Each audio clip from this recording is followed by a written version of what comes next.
Halo G6, bertemu lagi dengan Miss Riana. Kali ini we're going to learn about science. Okay, please open your worksheet. Okay, we're going to do the first unit about reproduction in plants. Kita buka halaman 1. Ini dia. Okay, first I want you to fill in your word bank.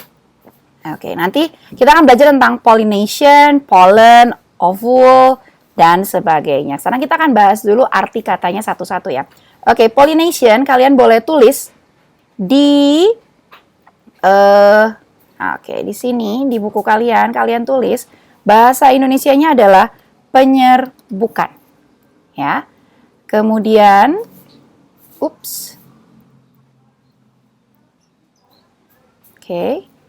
pollen itu artinya serbuk sari. Ovule, mana dia? Ovule artinya adalah sel telur. Kita sudah bahas ini kemarin di IPA ya. Fertilization, bahasa Indonesia adalah pembuahan. Atau dalam kata lain adalah bertemunya sel jantan dengan sel betina. Seed, bibit atau kita bisa tulis biji ya. Dispersal, kalian bisa tulis penyebaran. Germination, perkecambahan. Artinya perkecambahan itu adalah ketika, kalau kalian pernah lihat, ketika biji, ada biji lalu ada mulai tumbuh tunasnya, atau ada satu daun kecil, itu namanya germination. Jadi sebelum bijinya bisa tumbuh menjadi tanaman yang lebih besar, dia akan tumbuh kecil dulu, namanya germination.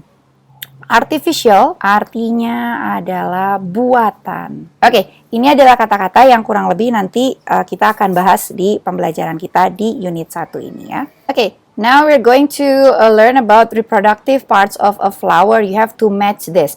We will learn about anther, petal, ovary, stigma, and style. Before that, let's look at this picture. Wait, where is it? Here. I take this from the internet. Okay, I think it's clear enough. So, petal is this one ya, kelopak kalau dalam bahasa Indonesianya.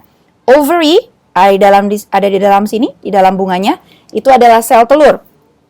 Stigma is this, kepala putik kalau dalam bahasa Indonesianya. Sedangkan style ini batang dari kepala putik, dan anther itu adalah kepala sari, bagian dari benang sari. Nah, benang sarinya sendiri bahasanya adalah namanya stamen. Dia ada batangnya atau tangkainya namanya filament dan kepalanya adalah anther. So now from this picture, I'm going to put the picture over here. A bit there. Oops. Okay, I hope I can make it smaller. Oh, tidak bisa diperkecil. Nah. So, anther. Anther tadi adalah kepala sari ya, yang isinya ada serbuk-serbuk sari. So, yang mana? Produce pollen. Okay.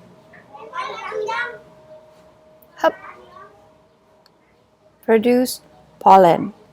And then petal, tadi itu adalah mahkota. Yes, attract insect to the flower. Ovary, contain ovule, berisi sel telur. Stigma, stigma catches pollen grains with its sticky surface. Jadi kepala putik. Sedangkan style tadi adalah batangnya dari stigma. Hold the stigma. Okay, next one. If you have any question, you can put it in the comment in your classroom ya. Next one, okay. Here, you have to name it and you have to put the description. Nah, we already know it here ya. You can fill it from here. For example, this is kepala putik. Before, we know kepala putik is, there you go. Stigma. So, you will write it down here, stigma. What is the description? Stigma is catches pollen grain with its sticky surface. You write it here. And what's this? It's petal. The description you also know, yeah, you already know also, you read it here. And here is enter. This one, the one who hold the stigma is style. And this one is ovary, contains ovule. The description, you may write it there. So remember, if I ask you to write, I really want you to write it so we can learn together, yeah. Here, stages in reproduction of plant. The complete processes of reproduction involves 4 stages. First is pollination atau penyerbukan. Second is fertilization.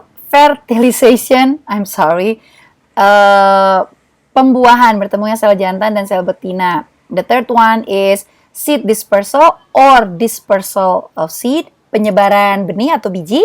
And the fourth is germination atau perkecambahan. And there are 2 kinds of pollination, is natural and artificial. Seeds are dispersed by the following method. Jadi si biji-bijian ini akan disebarkan dengan cara, ada 4 cara. By water, wind, animal, and explosive. By wind, the example is dandelion and maple seeds.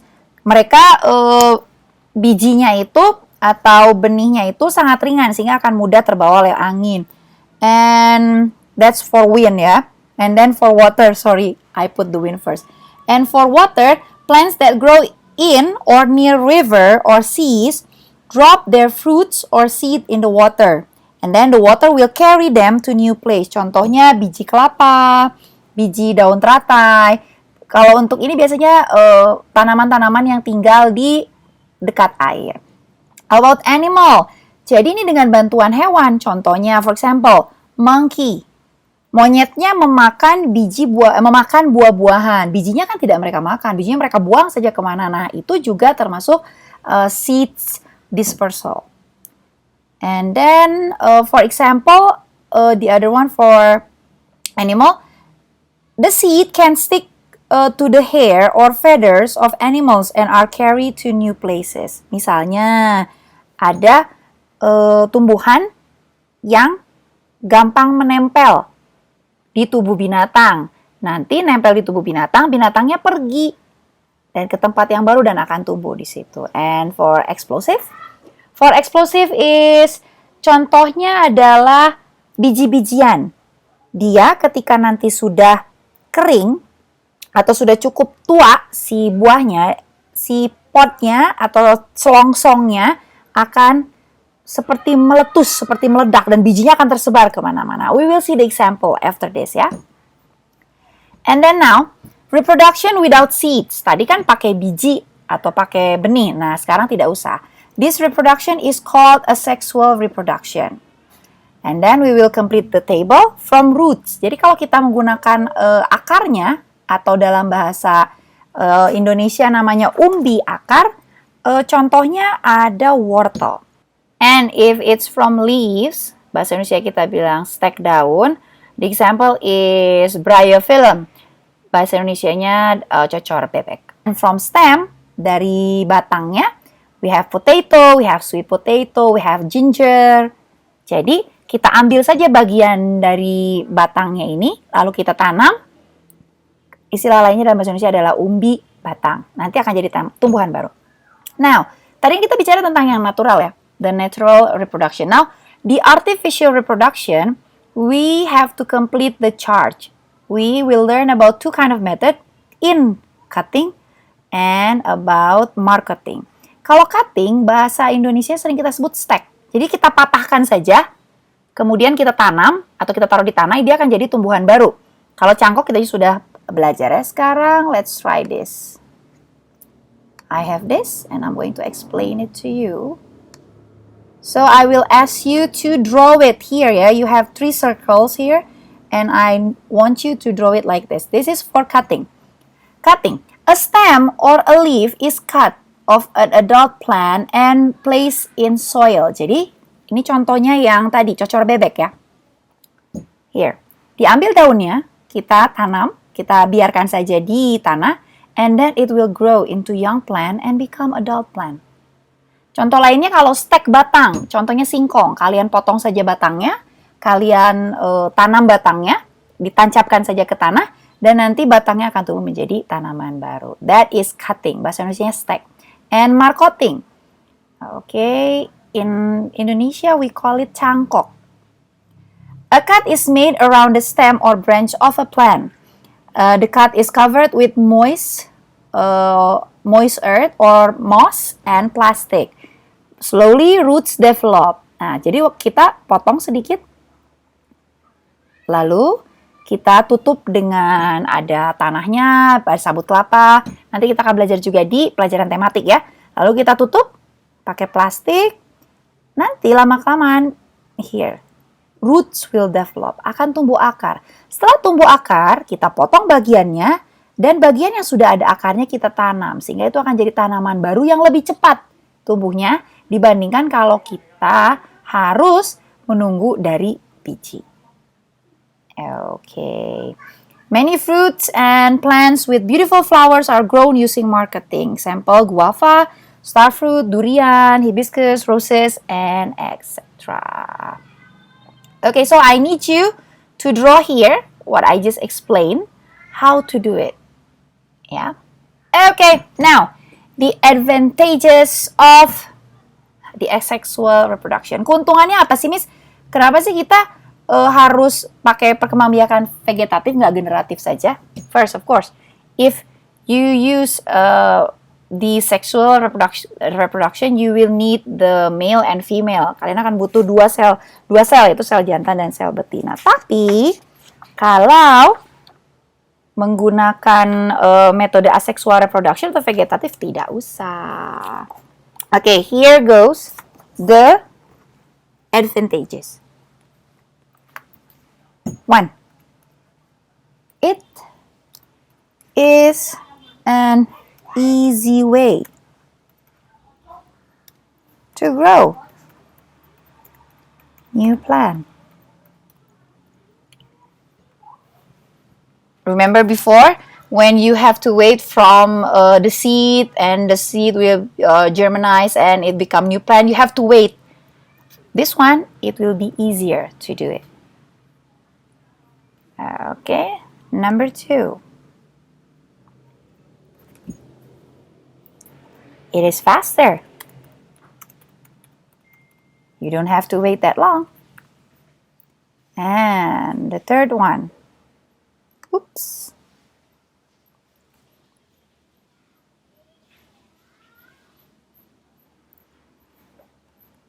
It does not need help from other animals or no pollination. So it means you don't have to wait for pollination. And then the last one,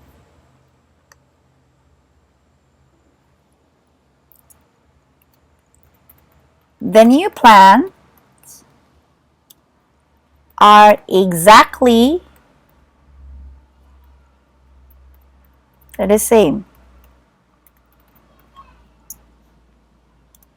as the original one.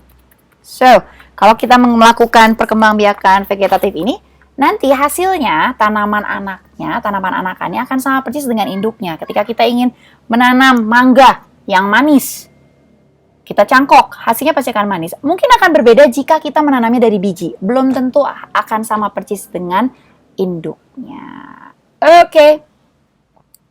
Now here we go. This is about the This is about the seed dispersal or dispersal of seed. Okay. Mango. Which one? Okay, wait. Click here. Mango.